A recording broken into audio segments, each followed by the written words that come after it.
آج کے لیے ان کی زندگی کے لیے ایک کارنامہ یہ انجام دیا ہے کہ آج وہ بچی ماشاءاللہ قرآن پاک قرآن ختم کر چکی ہے۔ اللہ تعالیٰ اور بھی بچوں کو اور بھی بچیوں کو قرآن پاک کی دولت نصیب فرمائے۔ اللہ تعالیٰ یہ دولت عطا فرما دے۔ شاہ ولی اللہ نے فرمایا تھا کہ میرا ایمان یہ ہے کہ قرآن ایک ایسی کتاب ہے، اس کا پڑھنا تو ثواب ہے ہی ہے، اس کا سننا بھی ثواب ہے، آگے فرمایا اس کا دیکھنا بھی ثواب ہے۔ پھر فرمایا میرا تو یہ ایمان ہے کہ جس بلڈنگ پہ، جس مکان پہ، جس زمین کے ٹکڑے میں پڑھا جاتا ہوگا قرآن، اس بلڈنگ کو، اس زمین کے ٹکڑے کو محبت کی نگاہ سے جو دیکھے گا یہ بھی ثواب،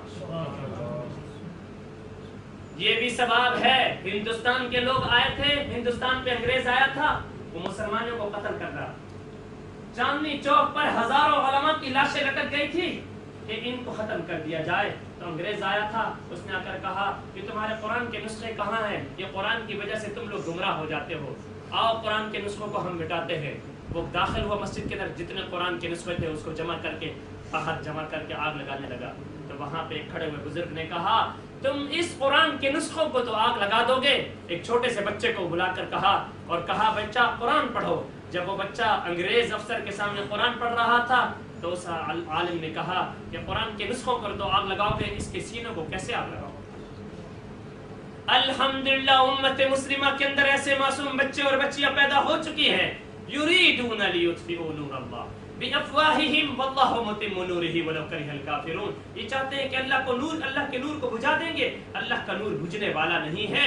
اللہ کا نور ایسا ہے کہ چھوٹے چھوٹے معصوم بچوں کی دلوں کی تختی پر قرآن کو ایسا نقش کر دیا ہے کہ اگر پوری دنیا سے قرآن کی نسخوں کو مٹا دیا جائے، یہ بچے پورا قرآن دوبارہ لکھ کر امت مسلمہ کے سامنے پیش کر سکتے ہیں۔ یہ قرآن ہماری وہ دولت ہے۔ اذا مات الانسان انقطع عنہ عملہ الا من ثلاث۔ آدمی جب مر جائے گا، آج ریاست صاحب نے اپنی زندگی کا یہ کمائی کر لی ہے۔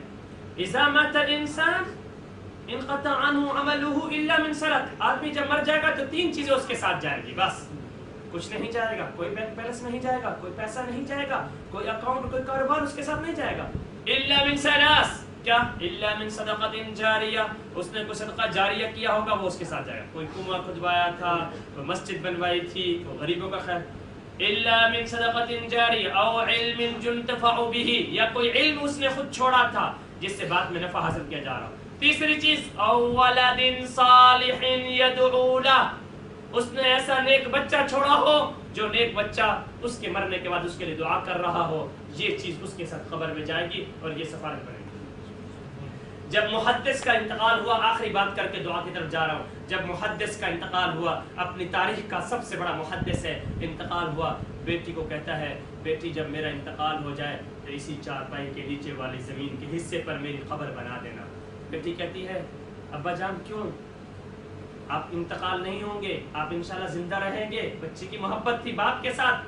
تھوڑی دیر کے بعد پھر باپ کہتا ہے بیٹی میرا جب انتقال ہو جائے، میرا تو کوئی بیٹا تو ہے نہیں ہے، میری اس وصیت کو تم لوگوں تک پھیلا دینا۔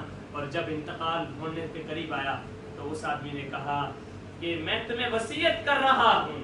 وہ محدث کہہ رہا ہے بیٹی میری اس وصیت کو سن لے کہ میری قبر اسی چارپائی والی زمین کے ٹکڑے پر میری قبر بنانا، کیونکہ اس زمین کے ٹکڑے پر بیٹھ کر میں نے 62,000 مرتبہ قرآن ختم کیا ہے۔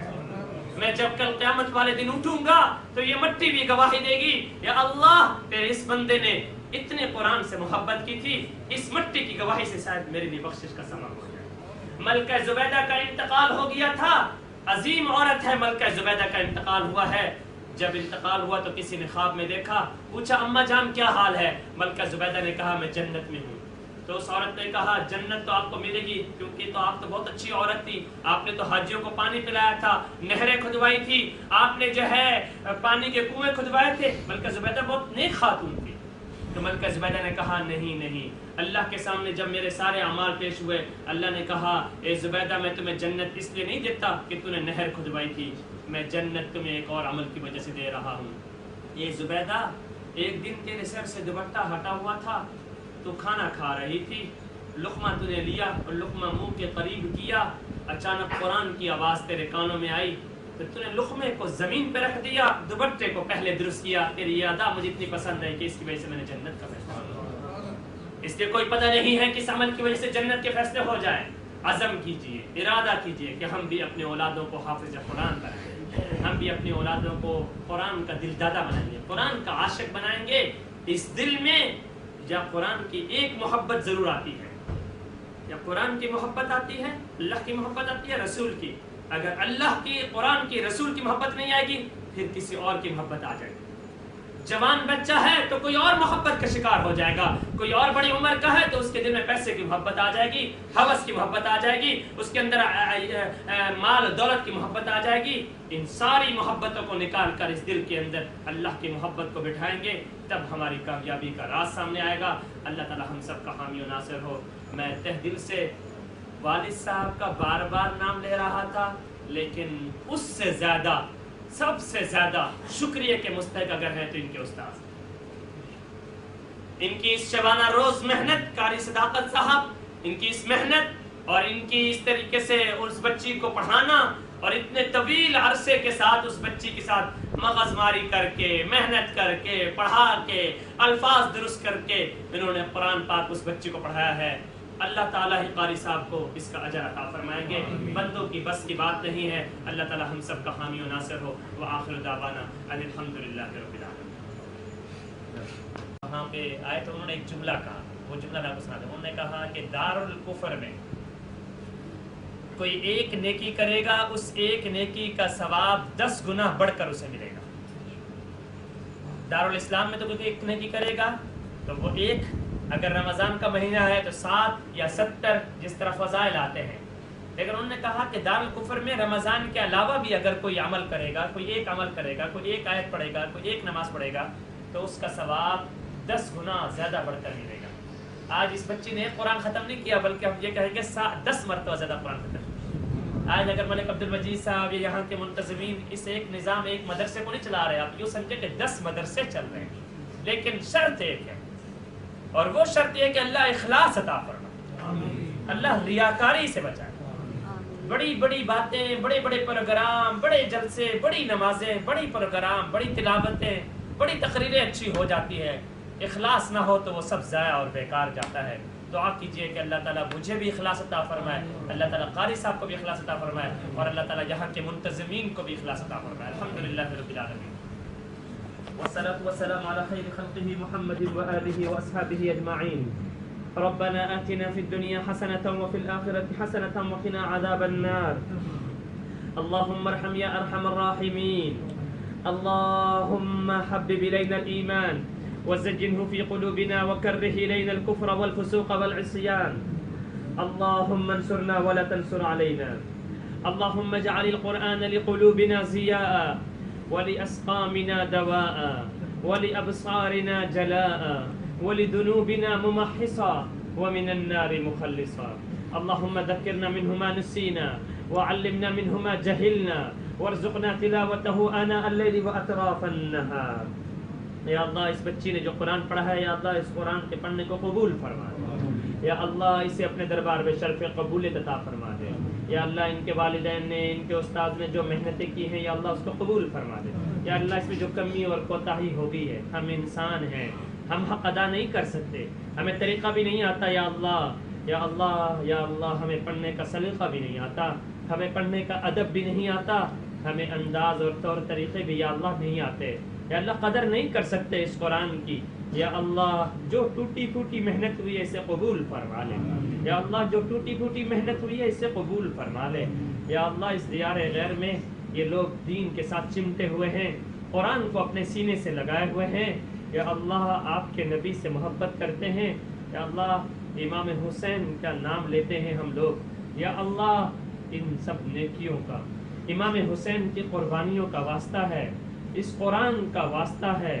آقا صلی اللہ علیہ وسلم کے نبی اکرم صلی اللہ علیہ وسلم کے روضہ اقدس کا واسطہ ہے، گنبد خضرا کا واسطہ ہے، ہمارے گناہ معاف فرما دے، یا اللہ ہمارے گناہ معاف فرما دے، ہمارے صغیرہ کبیرہ گناہوں کو معاف فرما دے، ہمارے خفیہ اعلانیہ گناہوں کو معاف فرما دے، یا اللہ دنیا بھر میں مسلمان مظلوم ہیں ان کی مدد فرما، مصر میں، شام میں، معصوم بچیاں یا اللہ شہید ہو رہی ہیں، یا اللہ وہ قتل ہو رہی ہیں، جوان بچیوں کی عزتوں کو لوٹا جا رہا ہے، ان کا جرم صرف اتنا یہ ہے کہ وہ مسلمان ہیں، یا اللہ ان کا جرم صرف اتنا یہ ہے کہ وہ قرآن کی تلاوت کرتے تھے۔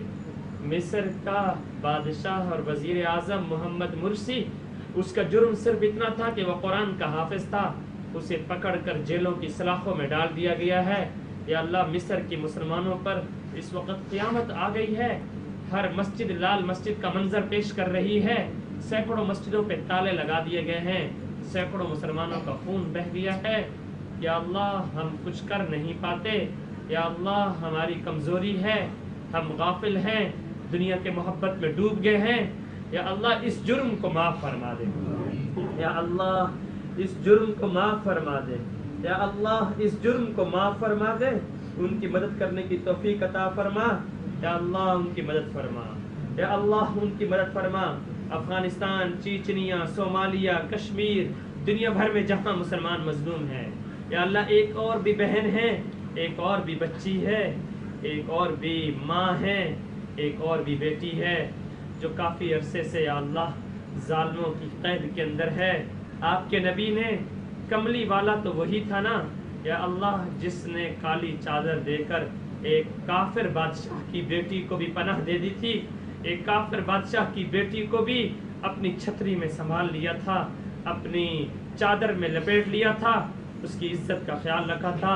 صحابہ کرام نے عرض کیا تھا یا رسول اللہ یہ لڑکی اور یہ بیٹی کافر کی بیٹی ہے، نبی نے فرمایا تھا بیٹی بیٹی ہوتی ہے، چاہے مسلمان کی ہو یا کافر کی ہو۔ یا اللہ ایک ہماری بیٹی بھی کافی عرصے سے کافروں کی قید میں ہے، ڈاکٹر عافیہ، یا اللہ اس قرآن کا واسطہ ہے اسے جلدی آزادی نصیب فرما دے، اللہ اس قرآن کا واسطہ ہے اسے جلدی آزادی نصیب فرما دے۔ یا اللہ ہمارے گناہ معاف فرما، یا اللہ ہمارے گناہ معاف فرما، یا اللہ اس قرآن کے پڑھنے کو قبول فرما، ہمارے جوانوں کی حفاظت فرما، جوان بچیوں کی حفاظت فرما، یا اللہ ہماری جوان بچیوں کی عزتوں کی حفاظت فرما، یا اللہ ہماری جوان بچیوں کے اچھے نصیب فرما دے، یا اللہ ان کے اچھے نصیب فرما دے، یا اللہ ہمارے جوانوں کی اصلاح فرما، یا اللہ ہمارے گناہوں کو معاف فرما، قرآن کی دولت سے عشق رکھنے کی توفیق عطا فرما۔ ربنا لا تزغ قلوبنا بعد إذ هديتنا وهب لنا من لدنك رحمة إنك أنت الوهاب۔ صلى الله تعالى على خير خلقه محمد وآله وأصحابه أجمعين برحمتك يا أرحم الراحمين۔